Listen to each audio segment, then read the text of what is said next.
Hello everyone, my name is James Earlham and I'll be leading this professional development session. Today, I want to talk to you about our children. More importantly, I want to talk to you about the mental health and overall well-being of our children. Mental health is rapidly becoming more and more recognized and is now considered a major public health issue and a genuine aspect of everyone's overall health, with an issue with someone's mental health now being treated as seriously as an issue with their physical health would be. Mental illness can come in many forms. However, the most common forms diagnosed in children are depression and anxiety. 14% of Australian children aged 4 to 17 years of age suffer from a form of mental illness and the resulting behavioural problems. That's 14% of our children potentially not having the understanding or knowledge to totally comprehend the feelings and emotions that they're going through.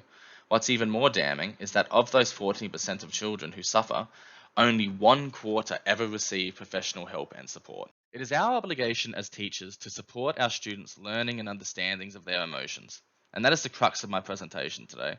What are some effective, appropriate, engaging ways of passing on incredibly important knowledge and understandings to your early primary age students, so that they too can be aware of the signs of mental illness?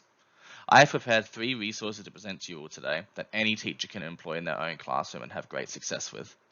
All of the resources I will discuss throughout this presentation relate closely to many aspects of the Australian curriculum's personal and social capabilities, with a specific focus on the self-awareness and self-management elements, as students having a stronger grasp on why they feel the way they feel and how to best regulate these emotions will lead to a stronger, more positive mental health as students age and mature. The first resource I plan to discuss is the video Inside Out, Guessing the Feelings on YouTube.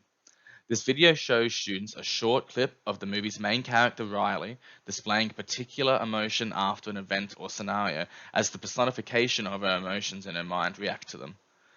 This resource is incredibly beneficial for younger students who are only just starting to develop their own understandings of emotions. This video uses a well-known and popular movie's niche concept to support students in the development or strengthening of the understandings of their own and others' emotion in a fun, engaging, and familiar way to them.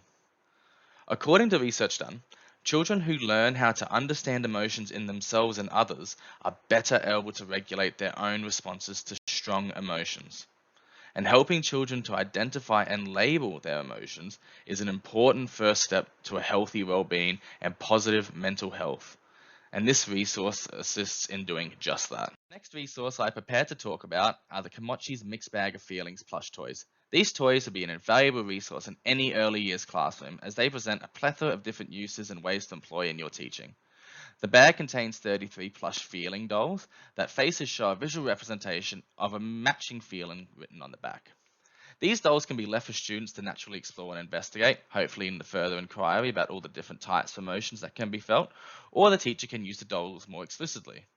Entire activities can be potentially planned around the Komochis, for example, an emotion theatre, where students are tasked with randomly selecting one of the emotions, keeping it to themselves, then acting out a role play for the class designed to have them guess what emotion is being portrayed. No matter how they're utilized, the Komochis can become a vital part of any early years classroom, as they relate directly to the Australian curriculum's foundation content descriptor. Students should be able to identify and understand emotional responses people may experience in different situations. The third resource to share with you all today focuses more on the idea of a mental illness rather than emotions themselves. It is the story My Monster and Me by Nadia Hussain. The story is about a boy who has a monster that follows him everywhere. No matter how small the event may be, his monster is there to make him worry and feel nervous. In the story, the boy eventually tells his grandmother all about his monster and how it makes him feel. The boy talking about his feelings and having someone supportive listening to him manages to make the monster slowly shrink until it is eventually manageable for the boy on his own. The story shares an important message to younger students about how it's okay to talk about your feelings to someone you trust. Nadia authored this book to support teachers, parents, and children by giving children the tools they need to talk about their worries.